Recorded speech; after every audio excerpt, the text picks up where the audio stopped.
It's easy to get pessimistic as an animation fan, as the streaming services either severely downsize their studios or move to cancel shows that didn't perform to exorbitant standards. It can sometimes feel like these great works of art will suffer and stagnate, or that animation will get phased out as AI-generated garbage rises as a cheap but soulless alternative.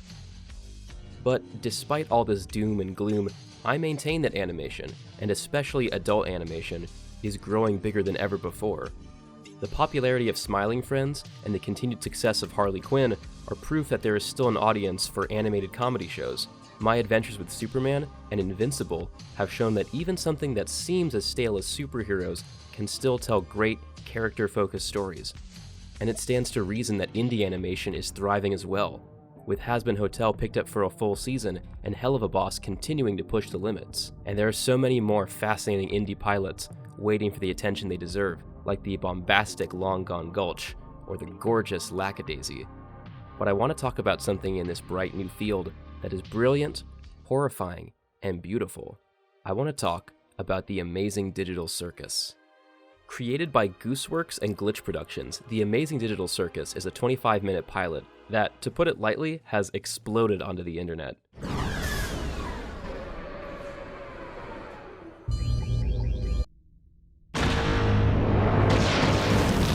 There's a gargantuan amount of passion and work on display. Everything from the stellar voice acting to the ludicrously detailed animation sells this bizarre and frightening world.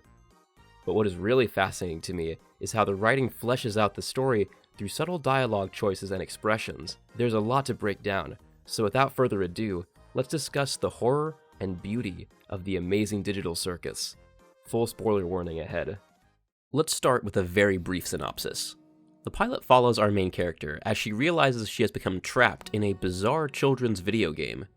And what becomes more unsettling is that not only is she trapped here, she quickly realizes that she's not the only one there. She becomes quickly overwhelmed by the fact that if she can't retain her own sanity, she'll become abstracted, which is to say, one of these things. She attempts to shield herself from the nightmarish truth that she has completely lost her body, but that quickly fades as even her escape attempt proves fruitless. Trapped in a digital hell with an insane caretaker and 5 broken people as her only companions, she can only smile as she comes to terms with the madness of her new predicament. So that's a lot, and I barely scratched the surface of what makes this concept so interesting. But to understand why I find it so compelling, I want to break down why it works as a multi-layered piece of horror fiction. The Amazing Digital Circus takes a ton of inspiration from several different subgenres, and the most obvious one, at least aesthetically, is mascot horror. Mascot horror is horror based on a setting or characters that initially look childlike and innocent, becoming corrupted and nightmarish. The idea of turning something aimed at children and revealing it to be way more mature and scary is nothing new. It's the same logic behind things like this SNL sketch, these works of Garfield fan art, and videos like the Happy Tree Friends series. True story, I showed these videos to multiple members of my family because I thought it was the coolest thing in the world when I was 12.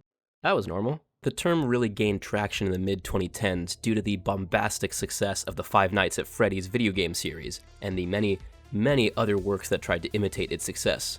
At first, it looks like the Amazing Digital Circus fits right in with these other works, with its colorful palette and architecture. The Crpytek games have been directly cited as an inspiration, and you can see that clearly in the layout of the tent, the game-like animations, and the early 90s crude geometric art on the walls. The ringmaster of the circus, Kane, has a bizarre and unsettling design, with his teeth acting as both eyebrows and mouth. But there's a key difference here, and it surfaces when our main character encounters something dangerous. The Abstracted, formerly known as Kaufmo, is a digital abomination, mindless and terrifying. The fact that its attacks leave affected characters glitching and malfunctioning is indicative of the second major horror influence, analog horror. Analog horror preys on our fear that something could become wrong or unsettling with technology, particularly old technology. While the genre has its roots in found footage movies like the Blair Witch Project, it has a storied legacy in video game culture, sometimes with the characters being able to literally change the code mid-gameplay, or calling out the player as a separate entity directly, shattering the fourth wall. The Amazing Digital Circus presents this type of horror in 2 ways. The first is the initial shock that our main character faces, that a mysterious old video game trapped her here, evoking a lot of current anxieties about VR technology and older ones about defective machinery. The second is that glitches, something usually fairly trivial and annoying, are now a terrifying threat to our hero. There's this chilling moment where she tries to help Ragatha, and stops when she realizes that touching her could result in her becoming just as damaged. However, while these sources of horror serve as fantastic surface-level frights for us as an audience, there is something deeper about the terror of the episode, and it lies in the third inspiration, psychological horror. To explain why the Amazing Digital Circus is so gripping in this way, let's think about our main character. Keen-eared listeners might have noticed something, that I haven't actually said her name, and that's for a good reason. She can't remember it. I want you to take a second to imagine that, in addition to having your consciousness ripped out from under you and becoming completely overwhelmed with mind-melting sights and stimuli, that the one thing that defines you, as you, is beyond your memory. If you are no longer in your own body and no longer in your own world, and not even able to claim your own name, then who are you? Our main character gets assigned a new name, Pomni, and what's even more insidious is that everyone immediately starts using it with her. The way she casually accepts this is this great bit of dread where the overwhelming sensation of what has happened to her completely overrides her sense of self. There's also the matter of her new body, which she almost doesn't register, save for a few moments where she briefly contemplates the bizarre metamorphosis she's undergone.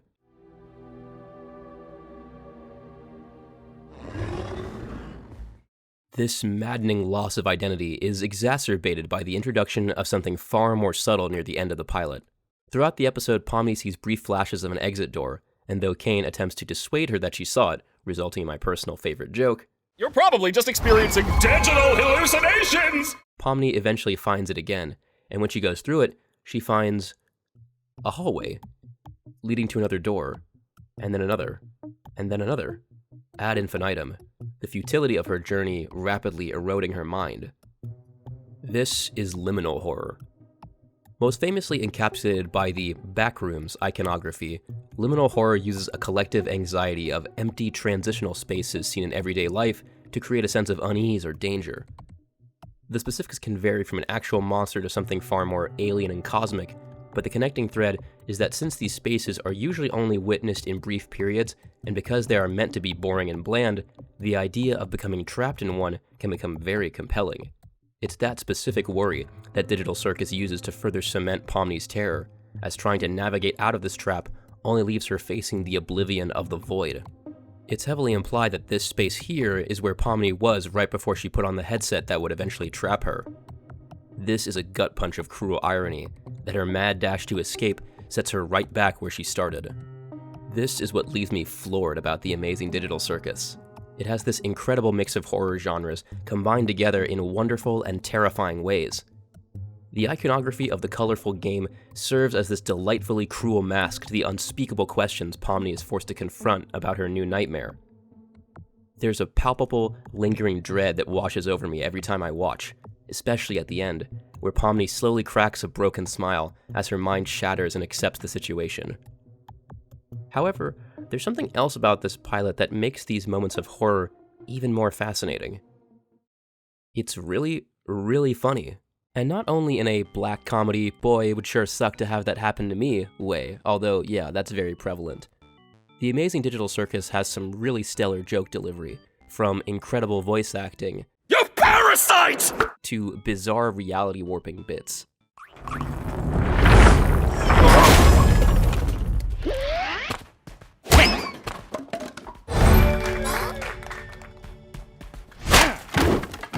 The writing takes full advantage of the dreamlike setting to create hilarious punchlines, from the grim to the absurd.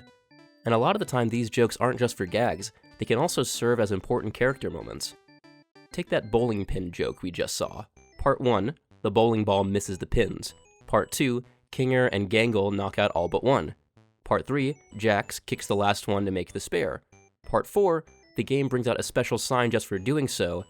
Part 5, Jax, annoyed that even this small act of fun is still acknowledged by the game world, breaks the sign out of spite. You need no further explanation of Jax as a character. In a single joke, they've shown how he parades around as a troublemaker to amuse himself, but he hates when even his disruptive behavior is shown to be just another part of his predicament. It speaks to the excellent character writing, and leaves us with a big realization. Everything we've just talked about with Pomni, the shock over an overwhelming new place, the cognitive dissonance between the cute world and the horrors within, the existential nightmare of losing your identity, and the mind-shattering trauma of being trapped forever. Everyone else has gone through the exact same thing. I Have No Mouth and I Must Scream is a short story written in 1967 by Harlan Ellison. It is a brutally depressing tale of an omnipotent artificial intelligence named Am, having gone insane and holding the last 5 humans left on Earth hostage over 100 years, keeping them alive for its own amusement. The 5 survivors are mangled, mutated, and tortured, but cannot die under the will of their master. While the majority of the plot is oppressively grim, it has a famously bittersweet ending.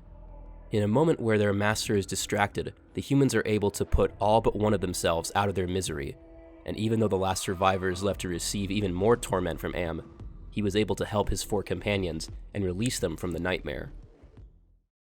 The Amazing Digital Circus takes heavy inspiration from this story, and while there are several noticeable differences, that theme of people surviving together, even in awful situations, carries throughout the narrative.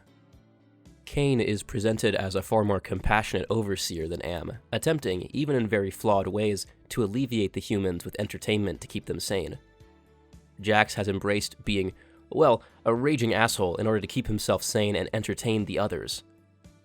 Ragatha genuinely tries to comfort Pomni, apologizing through glitches that her first day was so bad. When the characters freak out about the abstracted Kaufmo, it's because he is what they could become if they give up, if they were to let their anger and grief corrupt them and erode away their consciousness. And from what we see of the Cellar, there are many others who have gone just as hollow. But there is a hopefulness to that, and I think it's part of the reason why so many people have latched on to these characters. Though their minds have been thoroughly traumatized, they still want to go on and exist. There's a nobleness to each one that you can sense just in their interactions. They are struggling, suffering, and though they have lost everything else, they still have each other, and it's that spirit, even in the most bizarre and dire circumstances, that makes them still human. That is the beauty of the Amazing Digital Circus. Thank you so much for watching. I know this is only a pilot, but I have to commend all the talented people at Glitch for putting this together. It's blindingly clear an overwhelming amount of passion went into this, and I cannot wait to see how this story unfolds. Go ahead and give them your support, and help this wonderful pilot get picked up. If you enjoyed this video, be sure to give it a like, and subscribe if you want to see more like this in the future. You can also follow me at StarfruitGrady. Take care, and have a wonderful rest of your day.